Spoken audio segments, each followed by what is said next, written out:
Je m'appelle Pierre Bessières, je suis vétérinaire et doctorant dans le laboratoire de virologie de l'école vétérinaire de Toulouse.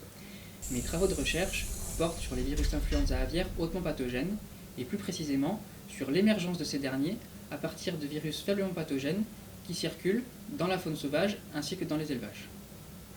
J'ai un peu changé encore ce que j'ai.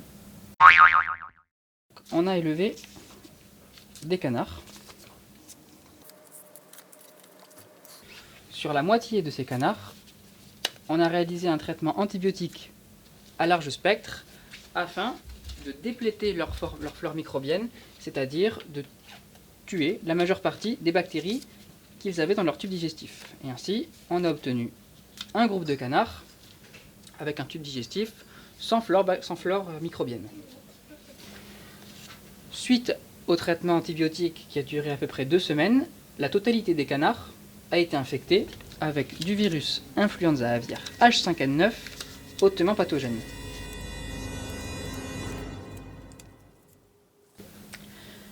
La période d'infection a duré 1 semaine.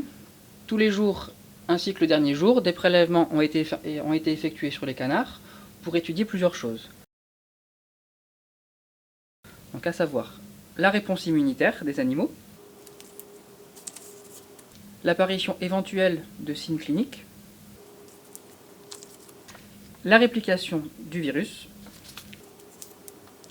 et en dernier lieu, des prélèvements pour étudier l'histopathologie.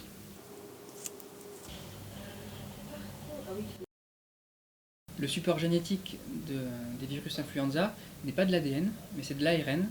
Au cours de la réplication du virus, les enzymes qui vont aller copier les fragments d'ARN ont un taux d'erreur qui est plus important que celle qui réplique de l'ADN, et ce qui fait que des mutations vont spontanément apparaître avec un taux très élevé, et ainsi favoriser l'émergence de virus hautement pathogènes.